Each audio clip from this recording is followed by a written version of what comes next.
Hey, Pastor Matt here, guys. I want to talk to all my kids' church people a little bit about the kids' church schedule each week. Make sure you understand what it is and how to use it just a little bit better. There's a little bit of confusion out there, so I want to take just a minute and clarify that. So I have actually the current schedule with me right now, Trash Talk, coming out of our series on Agents in Action. And each week we create this little schedule. And if I could just run over it real fast, make sure you know what it is and what it stands for, that'd be just awesome. So, of course, we always have the date up here. We have the title kind of our lesson or our theme that day. The big stuff you need to know is the main point. Usually it's condensed into just a sentence or a phrase. The main point this week is remember Jesus, say good words. Kind of like avoid trash talk, if you will. And then we have the key verse broke down for little kids, usually a little shorter, and a key verse for older kids. By this all men will know that you are my disciples if you love one another. Now we always make sure that the key verse matches our actual curriculum sheets, because I create the schedule and attach it usually to your applicable curriculum sheet, right? In this case, it's the Game Center, and so the Game Center will have the key verse listed over here, and we want to make sure that they match, so as you're flipping through your materials, preparing your lesson, and even executing your particular rotation, that it's all the same, all right?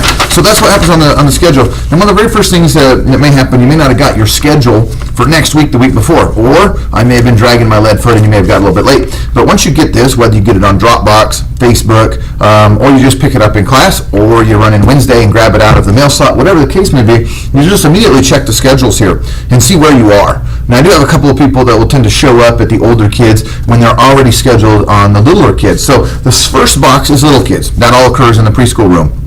These next two boxes are big kids. Because we have so many big kids, we break them into two separate groups, and each of those rotate into the 4 learning centers, right? So if you're down here, you're in the big children's worship room to start off, and if you're up here, you're in the preschool worship room to start off. So that's what you can find out immediately. Now, if you're off, you notice we changed that just a little bit. If you're off, you're right here in the box that says off this week. So here it is, it's Shawnee. Nobody's off in this one. And up here, it's Caleb and Seth. They kept doing puppets, and we had to finally give them a little bit of a break, right? For us and them. Okay, so that's where you can see if you're off. Now, I also dropped that in the emails currently and tell you who's off. So first thing you can do in the schedule, you can check and see if you're on it and where you are and where you belong. So as soon as that faith group hour is over, you're hitting that area. That way, the people that are facilitating the kids' church in that area know, okay, my volunteers are here. They're not looking for replacements. Because you get there too late, or you're in the wrong place, they're going to say, hey, we don't have a timekeeper. They're going to grab somebody and kind of juggle the schedule a little bit, right? So find out where you are. The next thing you really got to do is get familiar with that main point in that key verse.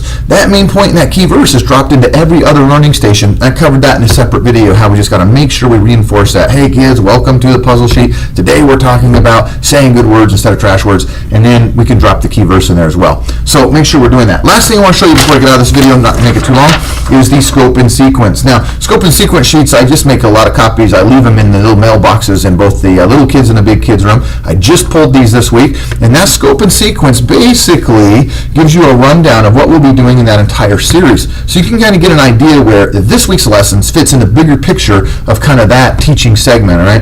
And so this also has the key verse. It also has the main idea. It has the verse over here broke down for little kids. And so if you never grabbed these, I encourage you to grab one, keep one, throw it in your Bible while we do that series, all right? So I'm excited to tell you, for those of you that took time to watch the video, our next big series coming up is called The Big Wave Discovery. So you'll be seeing the scope and sequence on Big Wave Discovery come out after we have a standalone lesson, we have a Mother's Day lesson. We'll be starting into Big Wave Discovery. It's going to be great stuff. All right, I hope I didn't go too long. I hope you understand your schedules a little bit better so you can actually use them and they serve you and help you do a great job and change the lives of children. And appreciate you taking the time to watch. We will catch you on the next